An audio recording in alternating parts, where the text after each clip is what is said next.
قرم agency جا کے لوگوں کو ڈی ویپنائز کر سکے، یعنی جن لوگوں کے پاس اسلحہ ہے وہ اسلحہ کنفیسکیٹ کیا جا سکے، اور وہاں پہ جو مورچے بنے ہوئے ہیں ان کو ختم کر سکے، اور اس کے ساتھ ساتھ ٹریفک کو کھول سکے۔ اب یہاں پہ سوال یہ پیدا ہوتا ہے کہ جب ایف سی اسلام آباد کے اندر بلائی گئی تھی تو اس وقت پاکستان تحریک انصاف نے اس کے اوپر بہت زیادہ شور کیا تھا، انہوں نے کہا تھی کیا ہم دشمن ہیں کہ جنہوں کے لیے ایف سی بلا لی گئی تھی۔ پھر جب فوج بلائی گئی تو اس کے اوپر بھی اعتراض کیا گیا، اور رینجرز کے اوپر تو آج تک انہیں اعتراض ہے، اور رینجرز کے 4 شہداء کو پاکستان تحریک انصاف نہ شہید مانتی ہے، نہ انہیں وہ سرکاری افسر مانتی ہے، وہ یہ سمجھتی ہیں کہ یہ قاتل ہیں ہمارے، اور انہوں نے 22 لوگ یا 12 لوگ ہمارے شہید کر دیے، اور بہت سارے لوگ مسنگ بھی کر دیے رینجرز کی طرف سے۔ اب اگر اسلام آباد کے اندر رینجرز آئے یا ایف سی آئے تو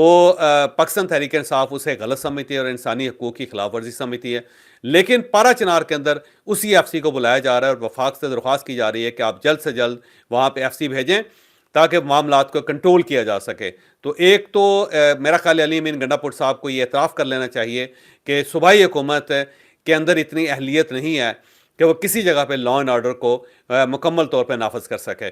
اور ساتھ ہی انہیں یہ بھی تسلیم کر لینا چاہیے کہ جو ان کا اپنا موقف ہے ایف سی کے بارے میں وہ غلط ہے، اور جہاں پہ ریاست کو ضرورت پڑے اسے ایف سی بھی لگانی چاہیے اور وہاں پہ اسے افواج پاکستان بھی لگانی چاہیے، تو وہ انہیں اس چیز کا اعتراف کر کے معاملات کو آگے بڑھانا چاہیے۔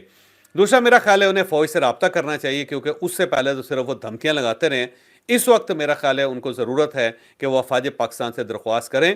اور خود افواج پاکستان کے پاس جائیں اور افواج پاکستان کو ایک تحریر درخواست دے کے انہیں کہیں جی قرم ایجنسی کے اندر لا اینڈ آرڈر کو وہ انشور کریں، تاکہ پتہ چلے کہ اسٹیبلشمنٹ آپ کی اسٹیبلشمنٹ بھی ہے اور آپ اس کا احترام بھی کرتے ہیں۔ تو اس وقت علی امین گنڈا پور صاحب کا میرا خیال ہے بہت بڑا ٹیسٹ ہے، انہیں آگے بڑھ کے اپنے لوگوں کا خیال رکھنا پڑے گا۔ اب وہاں پہ کیونکہ بہت ہی حالات خراب ہیں، اب کہا یہ جا رہا ہے کہ افغانستان سے کچھ لوگ آئے ہیں اور انہوں نے وہاں پہ لوگوں کو ذبح کرنا شروع کر دیا، اور اس قسم کی فوٹیجز جو ہیں وہ سوشل میڈیا کے اوپر چل رہی ہیں، بلکہ واٹس ایپ کے اوپر اتنی زیادہ وائرل ہوئی ہیں اور اتنی زیادہ پورے پاکستان کے اندر سرکولیٹ کر رہی ہیں کہ انہیں دیکھنے کی ہمت نہیں ہوتی، اور ساتھ لوگ یہ بھی کہہ رہے ہیں کہ جناب یہاں پہ غزہ بن چکا ہے اور یہاں پہ بھی ایک انسانی المیہ ہے جس کے لیے نہ کسی کے میڈیا کے پاس ٹائم ہے، نہ ہی گورنمنٹ کے پاس ٹائم ہے، نہ ہی ریاست کے پاس ٹائم ہے۔ تو میرا خیال ہے ان فوٹیجز کو سیریس لینا چاہیے، اور کوئی بھی لوگ اگر ان کا تعلق افغانستان سے ہو یا پاکستان سے ہو، وہ اگر لوگوں کے اوپر حملہ کر رہے ہیں تو ریاست کو وہاں پہ اپنی ریٹ کو اسٹیبلش کر کے ان سب لوگوں کو گرفتار کر کے کیفرے کردار تک انہیں پہنچانا چاہیے۔ اور اسی طرح اگر دوسری طرف سے بھی کوئی ریٹیلیشن ہو رہی ہے تو اس کو روکنا اب ریاست کا کام ہے، اور کہیں ایسا نہ ہو کہ ریاست دیر کر دے اور یہ معاملہ پھیلتا پھیلتا پورے صوبے کو اپنے نرغے میں لے لے، اور اگر یہ آگ پورے صوبے تک پھیل گئی تو پھر اس کو کنٹرول کرنا اتنا آسان کام نہیں ہوگا۔ تو گورنمنٹ کو بھی ہوش کے ناخن لینے چاہیے، گنڈا پور صاحب کو بھی آنکھیں کھولنی چاہیے، اور ریاست کو بھی میرا خیال ہے اب ایکٹیو ہو جانا چاہیے۔ صرف ایک دوسرے کی طرف دیکھ کے یا ایک دوسرے کا امتحان لے کے ہم اس ملک کو نہیں چلا سکیں گے۔ کل پاکستان تحریک انصاف اور گورنمنٹ کی کمیٹی کا پہلا اجلاس تھا، اور اس اجلاس میں گورنمنٹ کی طرف سے 7 لوگ شریک ہوئے، لیکن پاکستان تحریک انصاف کی طرف سے صرف اسد قیصر صاحب اس میں شریک ہوئے، اور 2 جو دوسرے ممبر تھے ان کا ظاہر پارٹی کے ساتھ تعلق نہیں۔ حامد رضا صاحب جو ہیں وہ سنی اتحاد کونسل کے ساتھ تعلق رکھتے ہیں، اور راجہ ناصر عباس صاحب جو ہیں وہ اتحادی ہیں پاکستان تحریک انصاف کے۔ تو پاکستان تحریک انصاف کے 4 جو ممبر تھے وہ غائب تھے، جبکہ ان میں سے 3 ممبر تو پاکستان میں تھے، لیکن انہوں نے کمیٹی کے اجلاس میں شرکت نہیں کی۔ اس پہ ظاہر ہے پھر گورنمنٹ کی طرف سے خاصا ریاکشن بھی آیا کہ آپ نے خود کمیٹی بنائی، آپ نے خود گورنمنٹ سے رابطہ کیا، آپ نے خود اسپیکر صاحب سے رابطہ کیا، اور بار بار آپ یہ کہہ رہے تھے کہ ہم مذاکرات کرنا چاہتے ہیں، ہمارے ساتھ مذاکرات کیے جائیں۔ جب گورنمنٹ کی طرف سے کمیٹی بن گئی اور اس کمیٹی کا ٹائم دیا گیا اور آپ نے اس ٹائم کو ایکسیپٹ کیا، تو پھر آپ لوگ آئے کیوں نہیں؟ تو اس پہ ظاہر ہے پھر بڑی گرما گرمی ہوئی پارٹی کے اندر۔ گوہر خان صاحب نے سلمان اکرم راجہ صاحب سے پوچھا، سلمان اکرم راجہ صاحب نے گوہر خان صاحب سے پوچھا، ان سب نے عمر ایوب صاحب سے پوچھا، عمر ایوب صاحب نے شبلی فراز صاحب سے پوچھا، شبلی فراز صاحب نے حامد خان صاحب سے پوچھا، یہ سب ایک دوسرے سے پوچھتے رہے، لیکن کلیئرٹی نہیں تھی کہ جناب ہمیں اس کمیٹی کا حصہ بننا چاہیے نہیں بننا چاہیے، کیونکہ سب کا خیال یہ تھا کہ عمران خان صاحب سے رابطہ کر کے ان سے پوچھنا چاہیے کہ ہمارا مینڈیٹ کیا ہے اور ہم کس حد تک آگے بڑھ سکتے ہیں، کہیں ایسا نہ ہو کہ ہم وہاں پہ کوئی کمٹمنٹ کر بیٹھیں اور عمران خان صاحب پیچھے سے ٹانگیں کھینچ لیں ہماری۔ تو اس لیے کسی نے انیشیٹو نہیں لیا، لیکن آج پارٹی کے لوگوں کی عمران خان صاحب کے ساتھ ملاقات ہوگی، اور میری انفارمیشن یہ ہے کہ عمران خان صاحب انہیں اجازت دیں گے، بلکہ انہیں حکم دیں گے کہ جو نیکسٹ میٹنگ ہے 2 جنوری کے، اس میں آپ لوگوں نے جانا ہے اور آپ نے تحریری طور پہ وہاں موقع پیش کرنا ہے پارٹی کا، اور کسی جگہ سے آپ نے ایک قدم بھی پیچھے نہیں ہٹنا۔ جو آپ کے پاس دو نقطے ہیں انہی نقطوں کے اوپر رہنا ہے۔ اگر گورنمنٹ کسی اور قسم کی طرف لے جانا چاہتی ہے آپ کو یا اور بحث کرتی ہے تو اس کو آپ ٹال دیں۔ آپ صرف اور صرف گورنمنٹ سے کہیں کہ آپ جوڈیشل کمیشن بنائیں اور اس کے ساتھ ساتھ جو لوگ گرفتار ہیں ان سب کو رہا کریں۔ تو ان دو نقطوں پہ آپ نے مسلسل زور دیتے رہنا ہے اور تمام میٹنگز کے اندر آپ نے شریک ہونا ہے۔ بائی کاٹ آپ نے نہیں کرنا، کیونکہ اس بار گورنمنٹ بائی کاٹ کرے گی، ہم اور آپ بائی کاٹ نہیں کریں گے۔ تو میری اطلاعات کے مطابق اگلی جو میٹنگ ہوگی اس کے اندر گناپور صاحب بھی شریک ہوں گے، سلمان اکرم راجہ صاحب بھی شریک ہوں گے، اس میں حامد خان صاحب کو بھی بلا لیا گیا، وہ ملک سے باہر ہیں، وہ بھی فوری طور پہ پہنچ رہے ہیں، اور وہ بھی 2 جنوری کا جو میٹنگ ہے اس کے اندر شریک ہوں گے۔ اور عمر ایوب صاحب جو ہیں وہ بھی آئیں گے اور وہ قیادت کریں گے اس کمیٹی کے۔ تو اب عمران خان صاحب کی طرف سے کانسنٹ مل گئی ہے، تو آج انہیں دستوری طور پہ بلکہ فارملی بھی یہ کانسنٹ مل جائے گی اور اس کے بعد کمیٹی کے اندر یہ شریک ہوں گے۔ لیکن پھر بھی میں یہی کہہ رہا ہوں کہ اس کمیٹی کا فائدہ کوئی نہیں ہوگا، کیونکہ معاملات بہت خراب ہیں،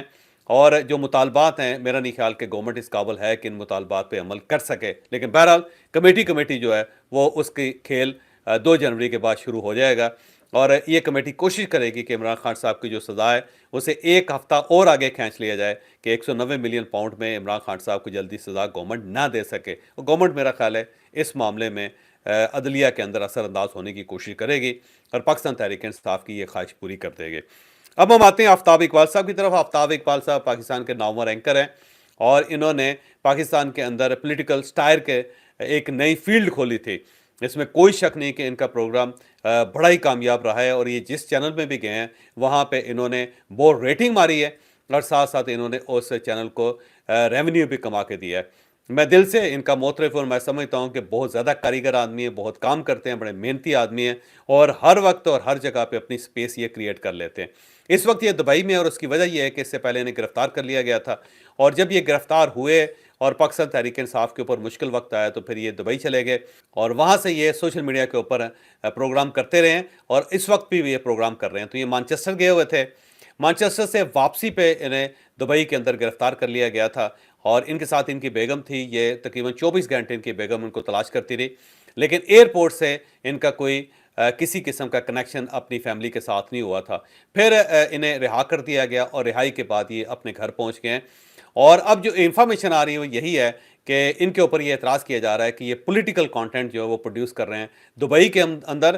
اور اس سے ریاست پاکستان متاثر ہو رہی ہے۔ تو پاکستان کی کمپلین ہے کہ وہ تمام لوگ جو پاکستان سے باہر بیٹھے ہوئے ہیں، یوٹیوبر ہیں، اور وہ پولیٹیکل کانٹینٹ کریٹ کر کے ریاست کے اندر کوئی ابتری اور انتشار پھیلانے کی کوشش کر رہے ہیں۔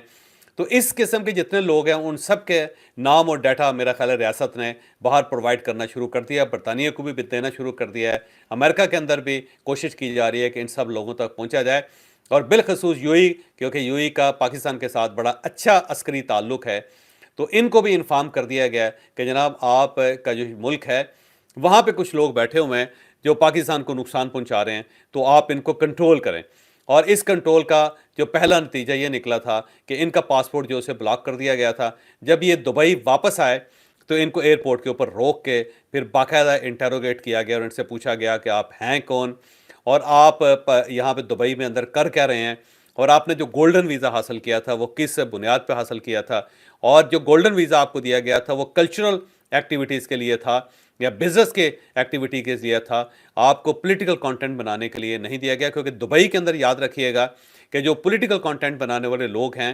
جو پالیٹکس کے ساتھ جن کا تعلق ہوتا ہے، یا پھر وہ پولیٹیکل انالیسز کرتے ہیں، یا پھر وہ پولیٹیکل اینکر ہوتے ہیں، یا پھر وہ پولیٹیکل ویلاگنگ کرتے ہیں، تو ان کی گنجائش نہیں ہے دبئی کے اندر۔ دبئی کے اندر صرف آپ ایک انٹرٹینمنٹ کا کوئی چینل چلا سکتے ہیں، یا آپ بزنس کر سکتے ہیں، یا شو بز کے ساتھ اگر آپ کا تعلق ہے تو وہ ایکسیپٹیبل ہے، لیکن پولیٹیکل کانٹینٹ یا پھر مذہب سے ریلیٹڈ کوئی کانٹینٹ ہو تو اس کی دبئی کی گورنمنٹ اجازت نہیں دیتی۔